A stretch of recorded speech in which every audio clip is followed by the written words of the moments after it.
Welcome back, MTN Nets podcast. The Nets are in the win column. It took 8 games to do it, but they finally do against a team that's probably just as bad as they are, at least tonight they were, because the Pacers have so many guys out, as we know. Pacers are still missing guys, whether it's Benedict Mathurin, Andrew Nembhard, Obi Toppin's out for a few months, McConnell, we know Halliburton. Of course, they lost Miles Turner to the Bucks. So yeah, that team is in rough shape right now. The Nets, they were down 8 at one point in this game, right around early third quarter. And I thought like maybe the Pacers would start to pull away, but they just don't have the talent. There's some teams the Nets play where the Nets can get up to a 10, 15 point lead, and you still have no faith that they're going to win the game because the opponent is that much better. But a team like the Pacers, if you keep this game close, the Nets can always pull away and win. And thanks to guys like whether it was Claxton or even Tyrese Martin who stepped up in this game, Noah Clowney, the Nets got the win, and there won't be many of them this year, so we should probably celebrate. I probably wasn't celebrating. I shouldn't say that. I'm not happy when they win these days, but at the end of the day, they're not going to go 0-82 as much as maybe some of us want that to be the case. It's not going to happen. But I think the one bad thing about winning today is that the Pacers are a team that's also 1-7, and the Nets might be neck and neck with the Pacers for trying to get that worst record in the NBA. So that's like the one bad part about it.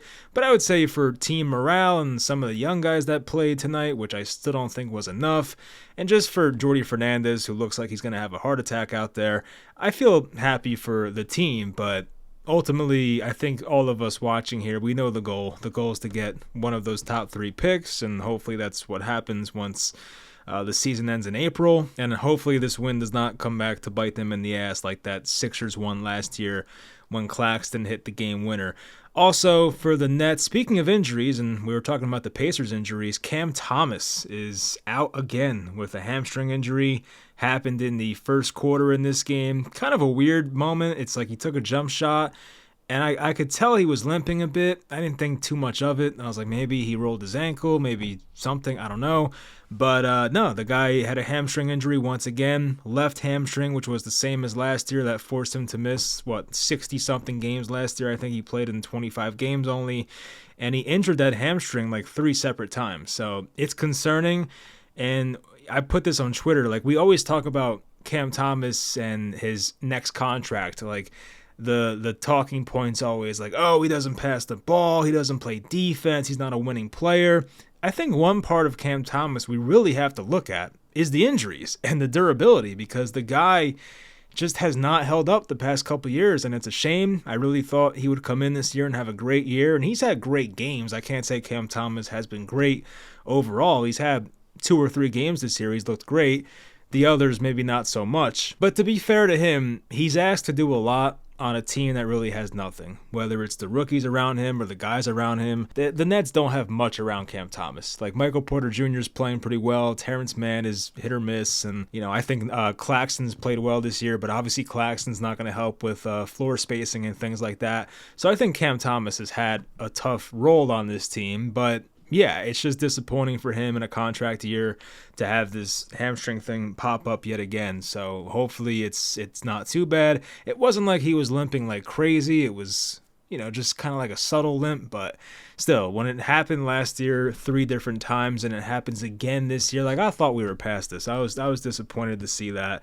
And Cam Thomas is honestly one of the few reasons I tune in to watch the Nets these days, especially now since they have not all, except for Yegor and for Drake Powell, who's injured now. But the rest of the draft picks are going to be in the G League, it seems like, for at least the next couple weeks or whatever. I just saw a Jordi Fernandez quote about it on Twitter. Eric Slater tweeted that Jordi Fernandez confirmed that Ben Surratt, Nolan Traore, and Danny Wolf will be playing in the G League. Jordi's quote was, "We need our guys to keep watching, keep working like they're doing right now.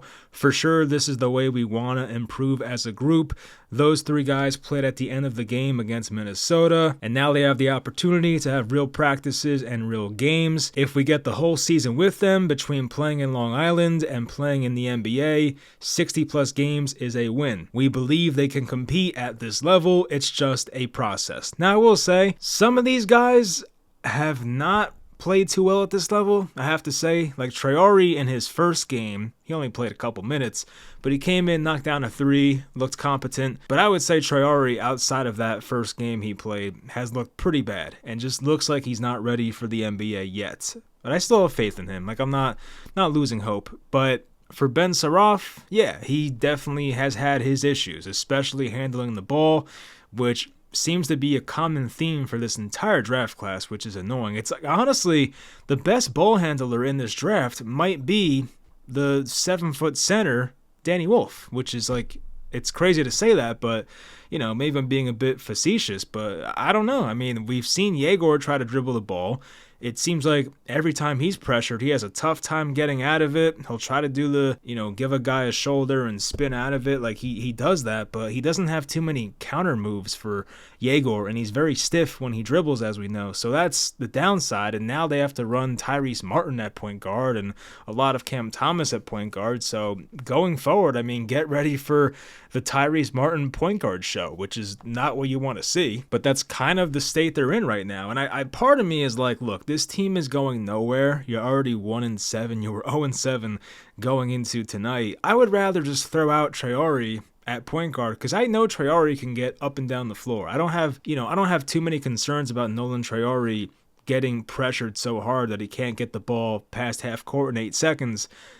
With Saraf and Yegor, yeah, I have those concerns. Like, those guys, I actually have concerns about them dribbling the ball against NBA defenders. I think Traore can do it. Now, once again, he looked lost. I get it, but I would rather see these guys learn in the NBA rather than the G League. But I guess it is what it is, and we have to trust the Nets coaches and their training staff and development, their front office. I mean, the Nets apparently have the most front office guys in the NBA. They have a ton of coaches, as we see, but there's so many rows of coaches behind the Nets bench. So I'm hoping they do this right, but as a fan who wants to tune into as many Nets games as possible, I want to watch my 5 rookies play at the NBA level. I don't want to watch some highlights from the Long Island G League Nets and only see the good stuff. I want to see it all. So that part's annoying, but I guess it is what it is. They will be in the G League for the immediate future, and hopefully those guys start to build up their confidence and play better. Speaking of building up confidence, this was a good transition. Noah Clowney got the start tonight. Trying to think of why he started. Who got bumped from the lineup? Well, I guess last time it was Michael Porter Jr. who missed the Minnesota game with the personal reasons. And then this game, I mean, Cam Thomas started. I don't know. But anyway, Noah Clowney got the start in this game, and I think this is the best game he's played in a very long time. And it's good to see, because Clowney's one of those guys who, yes, he's not a part of this draft class, but he's still just 21 years old. If you're looking for a guy on this roster that you're hoping that is, still very young, whether it's 18, 19, 20, 21, Noah Clowney's still 21. He turned 21 in July. Like, he's still a young 21. And there's still a lot of upside. There's concerns with Noah Clowney, but I feel like this is the most confident he's looked on an NBA floor since that 10-game stretch during his rookie year, where him and Claxton played alongside each other. It looked great. That was Mikal Bridges' final year here, and I think, was it Jock Vaughn, or was it, I forget. Yeah, but anyway, Noah Clowney looked really good tonight. He even had that one play where he drove in the paint, put his shoulder into a guy, and went up for a dunk. I was like, whoa, we don't see that. Usually it's just chucking up threes, which he still did in this game, but we just saw more of just, I guess, a variety of different moves from Clowney. More putting the ball on the floor, not making every shot a three-point attempt. Got to the line for 4 free throws. He made 3 of them. And he had 17 points in 30 minutes. He was 6 of 9 shooting. He had 4 rebounds, 1 assist. Did have 3 turnovers. Don't love that. But overall, was a massive positive in this game. If Noah Clowney can keep building on that, that would be great.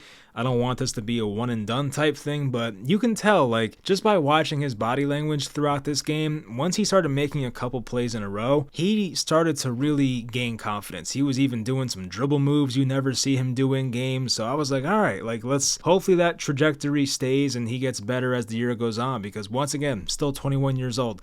Michael Porter Jr., got to give him a shout-out. He's played really well. Obviously, a lot of dumb plays, and there was even a play tonight where there was a switch, there was a back screen on the right wing, and the Pacers got a wide open layup with Neesmith, I think, that led to an and one. And Michael Porter Jr. did not switch on that play and completely fell asleep. Like, that will happen, and that's the Michael Porter Jr. experience. But the guy came out the gates as a flamethrower in this game. Like, he was knocking down everything. He was 10 of 20 overall, 32 points, 11 rebounds, even 3 assists, which we'll take. He had one really nice pass, too, to I think it was Claxton. Or no, I think he had a pass to Claxton. It was a hockey assist where Porter Jr. went baseline. I think he gave it to Claxton in the paint, and Claxton faked to the corner and then passed out to Terrence Mann, who knocked down a 3. That was a really nice play from Michael Porter Jr. Like, yeah, he's never going to be a great passer, but he made the right pass right there.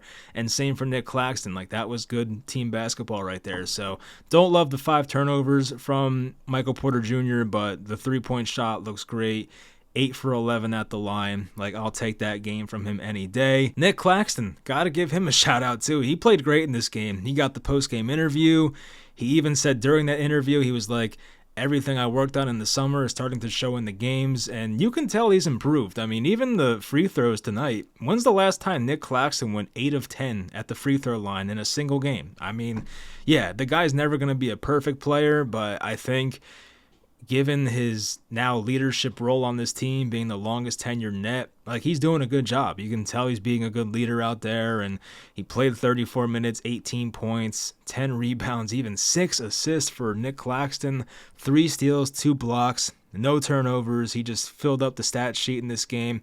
There was like one bad Claxton moment, and it wasn't even that bad. It was like him missing a 7 or 8 foot push shot in the middle of the paint that I thought he should have made. That was like early in the game. But besides that, like, the guy has played really well this year. Looking back at his game log, like, he's had 4 straight games over 18 points. He's had 19 points 3 games in a row now. And even the free throw percentage, yeah, it's not great, but it's not a complete monstrosity as it used to be. I mean, it's still 57%, which it's not ideal. But at least tonight we saw a lot of improvement. Like, the free throw shooting, it was 7 of 12 against the Timberwolves and 8 of 10 tonight, which, if, we'll take 8 of 10 any night from Claxton at the line, but he looks really good this year. So whether it's building up the trade value or being a centerpiece for the next version of this Nets team that hopefully wins 50 games, by that point Claxton might be close to 30, which he might even be over 30 by that point. But if he's here for the long haul, he's looked good. So I like what I see there. Terrence Mann, the oldest player on the team, he was kind of like the point guard tonight, which is crazy. It's like him and Tyrese Martin are the main ball handlers, which is just, I don't know. Like, a team like that, a team with those 2 guys as the main ball handlers is not going to win too many games. That's why I'm like not crashing out about this win the way I would last year, because, as I always say, last year was just, the roster construction was awful. Coming into the season with Royce O'Neal, I think, was still there, Ben Simmons and Cam Johnson and Schroeder to D'Lo to Dorian Finney-Smith. Like, yeah, the Nets roster coming into last year was way too far advanced for a team that was supposed to tank. But this year, with Terrence Mann and Tyrese Martin as your backcourt, basically, you're not going to win many games. I mean, they wanted Saraf to be that guy. He was not ready. Yegor, I guess maybe at some point could be that guy, but once again, I have not been too encouraged by his handling or ball handling in the NBA so far. But Terrence Mann, I would say an okay game. I think Mann, we kind of know what he is right now. He's pretty good at getting in the lane and using his body and just getting right in front of the basket and hitting like that fadeaway shot, kind of like what Pascal Siakam does. And the 3-point shooting, it's for him, it's kind of hit or miss, but in this game, he was 1 of 3. He made that 1-3 I said on the great hockey assist by Michael Porter Jr. So Terrence Mann is what he is. I just hope he plays well and gets that trade value up. He had the best plus-minus on the team tonight. But he shows heart. He definitely cares. He had that one, I think he got a defensive stop where he forced a jump ball, and he hit his head on the basketball like 4 different times. It was like some shit Kevin Garnett would do. So, yeah, the guy cares, and I think from what I've seen, he's a pretty good locker room guy, good teammate. So, just an NBA veteran that hopefully builds up his value once again. Jalen Wilson, I don't really want to talk about, not much there. Zaire Williams, a quiet game from him. Zaire got in a little scuffle with somebody. Who was it? I think Isaiah Jackson, him and was either him or Jarris Walker. I forget which guy it was, but Zaire Williams kind of got in a little argument with one of those guys. Day'Ron Sharpe, 14 minutes, 5 points, 7 rebounds, 3 assists. Like, not a bad Day'Ron game, but I feel like the positives with him in this game was he had 2 separate possessions where he created like 3 or 4 different shot opportunities on the same possession because he kept getting offensive rebounds. And maybe it wasn't even him getting the offensive boards. He had 2 in this game out of his 7 were offensive rebounds. But just being a body to just occupy Pacers defenders or Pacers rebounders and just getting extra shot opportunities for the Nets. So I think Day'Ron did a good job of just controlling the boards, and that's what he does. But him being 1 of 5 from the field, that's not ideal. 3 of 4 at the line, you'll take that. Tyrese Martin, big game, 27 minutes, 16 points, 6 of 11 from the field, 4 of 7 from 3, had 5 rebounds, only 2 assists, had 1 steal, but he was like I would say he was the heart and soul of this team tonight, Tyrese Martin. Like, Cam Thomas goes down, you need another guy to come in here and at least give you a decent offensive outing, and that's what Tyrese did. It wasn't anything phenomenal, right? 16 points on 6 of 11, like, okay, but the Nets definitely needed that, and without Tyrese in this game, the Nets probably don't win it. So I don't want to hand out MVP awards for one game, but he might have been the Nets' most valuable player in this game, and I think a lot of it has to do with the Cam Thomas injury and somebody having to step up. And then we have Yegor Dioman, 13 minutes, no points, 0 of 6 from the field, 0 of 5 from 3, and some of those 3-point misses were bad. I think there were 2 that didn't even hit the rim. So yeah, I don't know. I don't want to be hard on Yegor, 19 years old. I will, let's start positive. Let's be positive here with our 8th overall pick. His defense has been much better than I thought it would be. Like, the steals, he got a steal right away when he came in this game. He put his hands up and just intercepted a pass right off the bat, so that was great. He drew a foul going hard to the basket on a fast break attempt. I think Nesmith fouled him, and they said he was passing. I don't know. It should have been a shooting foul, but anyway, so I've liked some of the aggression we've seen from Yegor. He had a couple of nice 2-point shots recently. I think he had one against Minnesota last game where he was on the left elbow and did a step back and nothing but net from the elbow, so we'll take that. And he had the one left block shot that went off the backboard. It was kind of like a running layup type shot, one of those like Cam Thomas type layups, but so it's good to see at least Yegor take some 2-point attempts. The one 2-point attempt he took in this game, I remember, was him getting blocked at the rim. So he came in the game, and I think like right away, like maybe one of his first 2 offensive possessions, he got a pass on the baseline and tried to put it up, and it just got blocked. So maybe that kind of discouraged him from taking any other 2-pointers, but like the Yegor, he came out shooting the ball well for us, and I was like, all right, good. He figured out his 3-point shot, but it has not really translated. I feel like of late, his 3-point shot has not been the same, but he did have 2 assists. He had one really nice pass where who was chasing him down? I forget who it was. I think it was Jay Huff. He was chasing down Yegor. Yegor was going right block for a layup, and he swung a pass to the left corner to Tyrese Martin, who swished a 3. Like, that was a really nice pass by Yegor. So we're seeing some improvement, but I also just don't love the ball handling. I just think he has a very hard time getting past his guy. And there's times with Yegor where he'll come off a screen and there's like a lane to drive and he just seems hesitant. So once again, he's still skinny. He's 19. I don't want to overreact, but I can't say I love what I've seen so far. But I guess to his credit, he's at least been healthy despite the plantar fasciitis injury, and unlike the other rookies on this team, he's actually playing. So I think part of that has to be with being taken 8th overall as compared to these other guys that were taken 19th, 22nd, 27th, and 28th, whatever these other guys were taken. So that part helps for him, but I just want to see him get better. Like, I love when he comes in the game. I wish he would start. I mean, he's probably not ready, but part of me just wants to see Yegor play with the starters and just see how it goes. He has not started an NBA game yet. I think it's coming at some point. Because this Tyrese Martin thing, it's not going to last. He's a 26-year-old journeyman, basically. Like, he'll have a game like this every so often. But eventually Tyrese Martin's going to not work out in the starting lineup, and hopefully Yegor stays healthy and he gets there. Like, I think Cam Thomas might be out for a while, whether it's 3 weeks, 4 weeks, longer, I don't know. And they'll need Yegor and guys like that to step up and help with the scoring and things like that. Like, they need ball handlers, they need guards, and I hope Sean Marks doesn't go out there and trade for a veteran guard like the D'Angelo Russell trade last year. That would be horrible. So don't do that. Like, let one of these young guys, as I mentioned, Traore or Yegor, like, let them try and take over point guard, because bringing in a veteran point guard would do nothing good for this team. We do not care about winning games. If you're a Nets fan that cares about winning games this year, hate to break it to you, but it doesn't matter. This team is not making the playoffs, and the most important thing for us is getting Cam Boozer or AJ DeBansta or whoever else. Like,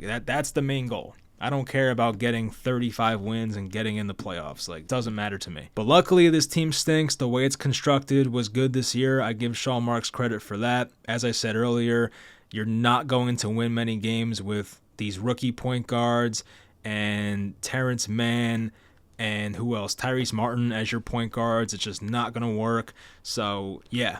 I think the one disappointing part about winning tonight, or I would say two disappointing parts, one is that the Pacers also suck, and I couldn't have concerns about us having the same record as them and them possibly having the worst record overall this year. And I would say number two is that the only rookie that contributed to this win was Yegor Dioman, because the other guys, Drake's hurt, and the other 3 guys are in the G League. So I saw Drake Powell on the bench, which it makes sense because he's injured, but I didn't see Danny or Saraf or Traore. Like, I think they must be in Long Island or something, or practicing with the G League team. So, yeah, that's just disappointing. I don't know. I'm interested in Danny Wolf. Like, we saw Danny Wolf play at the end of that Minnesota game. He made that one really nice pass to Day'Ron Sharpe for a wide open dunk. Like, I think Danny Wolf has a great feel for the game, and he definitely has NBA size. And unlike these other rookies who are, I think they're all 19 years old, besides Danny Wolf, who's I think 21. So Danny Wolf's already a couple more years advanced compared to those guys. So if anything, I think Danny Wolf should be getting NBA minutes over everybody else. Like, I know he was not picked. He was the last pick out of all these guys, right? I think Saraf went a pick before him. So I know he was picked last, but he's also the oldest, and I feel like he's NBA ready. So I don't know. It kind of bothers me, but if Noah Clowney continues to play this well, it will delay minutes for Wolf. But then the Nets may have a problem where they have 4 guys at center they want to play, or center power forward, that being Wolf, Clowney, Sharpe, and Claxton. And if you have 4 guys there, you may have to trade one or something. Like, you can't really have a whole... you can't have 4 guys rotating at center. Like, something will have to be done there. I mean, they try to play Clowney at the 4, so maybe you don't include him. I don't know. And maybe they'll try Wolf at the 4, which I don't know if that would work because his foot speed is not fast enough, and some guys that play the 4 in this league are just way quicker than Danny Wolf, so that would be a concern as well. So I don't know, but we'll find out what happens. But going forward for this team, I looked at their schedule just to kind of be sure that they're not going to rattle off some wins here. On Friday, they get Detroit, who's looked good this year. They're at the Knicks on Sunday, which that's one of the few games I would not mind winning, but they're probably not going to win it. They're hosting Toronto next Tuesday. I think Toronto's off to a decent start. I think they're 4-4. At Orlando next Friday. At Washington. I don't know if Washington's good this year. I have not really paid attention to them at all. Washington's 1-7. All right, well, that's not good. I did see they lost to the Celtics tonight. And speaking of the Celtics, the Nets played them back-to-back after that game against Washington. So it seems like the Nets' best chance at a win coming up is the November 16th game at Washington. And you never know. Maybe they sneak a win against Toronto or something. Like, I don't know. I don't think they beat Detroit. I don't think they beat the Knicks. They could beat Toronto. Don't see them beating Orlando. They could beat Washington. Maybe they split with Boston, but I would still think Boston can beat them in both games. And yeah, I mean, they have a tough stretch. I would say like maybe early December, the schedule lightens up a bit. They got Utah, New Orleans. I mean, Chicago's been good this year, but I don't know how long that's going to last. They have Charlotte, who already beat their ass this year in the opening game. So, and we'll see. But more losses to come, of course. I think a losing streak will start on Friday, and we'll see how long that lasts for. But hey, for anyone that was really begging for that first win, congrats. I can't say I was like mad about it, but I also wasn't like happy either. So it is what it is. But hopefully next time I talk to you guys, we see some more action from the rookies, and Yegor can dribble better and shoot better, and we have more faith about the draft class, and we'll see how bad the Cam Thomas injury is. So we'll find out about all that. But hope you guys enjoyed. Of course, leave a like, subscribe, and I'll talk to you guys next time.